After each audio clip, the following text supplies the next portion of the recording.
Hey everyone, welcome back to part 2 of why VOO is better than SCHD. And what I wanted to talk about again was companies gaining market share, gaining the ability to incentivize you on why you should go with them versus a competitor. So in the part 2, we're just going to just go right into it from where we left off in part 1.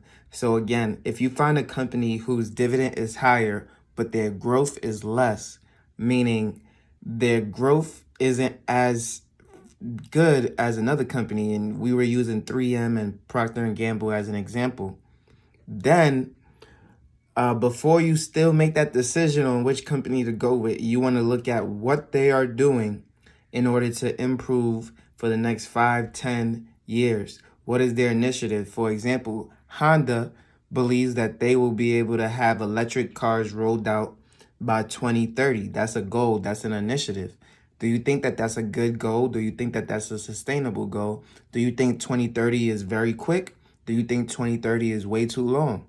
Regardless of what your beliefs are, if you believe Honda is going to be more productive, is going to be a better company because of it, then you might want to invest in it over another company.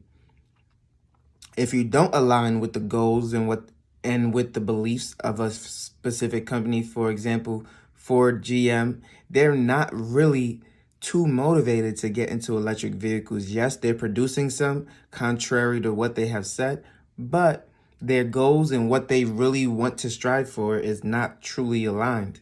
So do you want to be with a company that's wishy-washy, headstrong, and not really focused on the EV market? Do you think that there's still going to be a gas market, a strong consumer base of buyers who just simply do not ever want to switch to an electric vehicle? If you believe that, you might lean toward that company more. My belief is, as I'm young, there are going to be more people who want to transition into an electric, more eco-friendly environment. And I believe that's where the majority of the money will be in the next 10 years when they start to get 401ks, stuff like that. All these 18-year-olds, 20-year-olds, when they start to get into the business of buying stocks and gaining assets, they're going to look at these companies first rather than those older companies that are stuck on gas vehicles and things of that nature.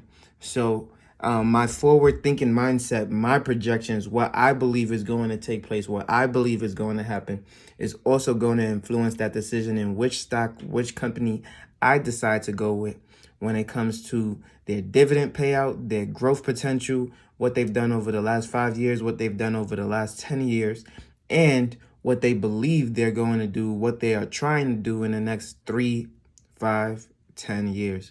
All of that matters when picking individual stocks. Now, when it comes to these ETFs, as we've stated before, it's a lot easier. All you got to do is look at the growth, their dividend. Do they increase their dividends? Do they cut their dividend? And how often do they pay out a dividend? Those are the only things that matter. So if you want to simplify your life, you can go ahead and choose the ETF that best suits your portfolio, best suits you.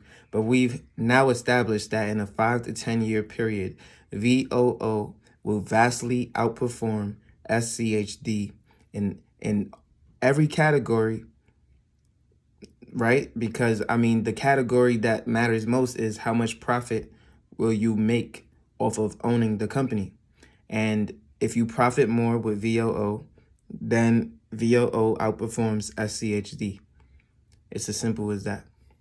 So in the long run, VOO is going to be your go-to. And you should use dividends from VOO to then diversify into cheaper companies where you can gain a lot of shares of those companies a lot quicker than you would VOO. If you like the part 2, I know it's a lot shorter than part 1. Make sure you go ahead and look at part 1 if you haven't already, so that you can get the full understanding, the full insight onto why I made this part 2 to just, clear up everything. If you like this video, make sure you leave a like, comment, and subscribe. I post every single day at 8 a.m. daily, and I can't wait to see you on the next one. Peace.